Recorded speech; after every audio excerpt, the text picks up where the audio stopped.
ગતિનો પ્રવેશોત્સવ, કન્યા કેળવણી મહોત્સવ અને શાળા પ્રવેશોત્સવ 2026 જંબુસર તાલુકાના વેડજ, સારોદ અને ઉમરા ખાતે ધારાસભ્ય શ્રી ડી.કે. સ્વામીની પ્રેરક ઉપસ્થિતિમાં ઉજવાયો પ્રગતિનો પ્રવેશોત્સવ.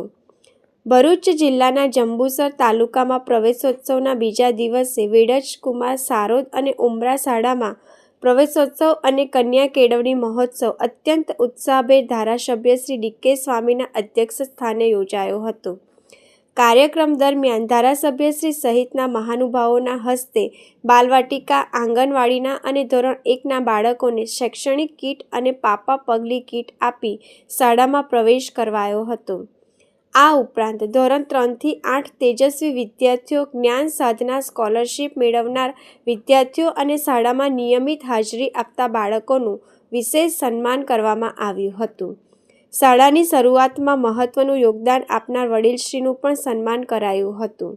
આ તકે મહાનુભાવોએ મિશન સ્કૂલ્સ ઓફ એક્સેલન્સ અંતર્ગત નવી લેબ, પ્રજ્ઞા વર્ગ અને સ્માર્ટ ક્લાસનું નિરીક્ષણ કર્યું હતું. સામાજિક વર્ગીકરણ વિભાગના સહયોગથી શાળાના પ્રાંગણમાં મહાનુભાવો દ્વારા વૃક્ષારોપણ કરવામાં આવ્યું હતું અને ઉપસ્થિત સૌ નાગરિકોએ સાથે મળીને માર્ગ સલામતીના શપથ લીધા હતા. ધારાસભ્યશ્રીએ સ્કૂલના મેનેજમેન્ટ કમિટી સાથે બેઠક યોજી હતી. કાર્યક્રમની શરૂઆતમાં પૂર્વ સરપંચ અને અગ્રણીએ અર્જુનસિંહ વાઘેલાએ સ્વાગત પ્રવચન કર્યું હતું. ઇન્ચાર્જ આચાર્ય શ્રી અંકિતભાઈ શાહે શિક્ષણ વિભાગની સ્કોલરશીપ યોજનાઓની માહિતી આપી હતી, જ્યારે શાળાના શિક્ષક શ્રી સિરાજ ઉદ્દીન સૈયદે આભાર વિધિ વ્યક્ત કરી હતી.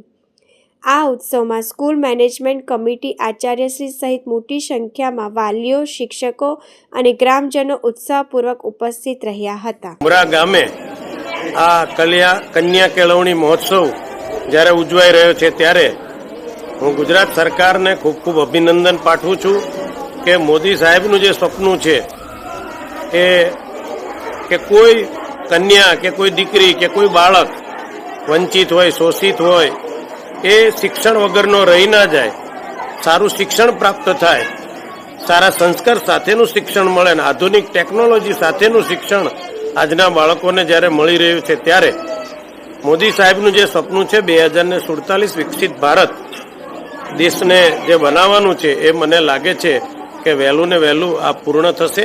તો આજે જ્યારે ઉમરા ગામે કન્યા કેળવણી ઉત્સવ પ્રસંગે નાના નાના બાળકોને, નાની નાની કન્યાઓને, નાની નાની બાલિકાઓને આજે પ્રવેશ આપી એમના જીવનનું નવું પગલું, નવું શિક્ષણ પ્રત્યે જે એમનું સાહસ છે એ આજે જ્યારે શરૂ થઈ રહ્યું છે ત્યારે હું આજના દિવસે તમામ બાળકોને ખૂબ ખૂબ અભિનંદન, શુભેચ્છા પાઠવું છું.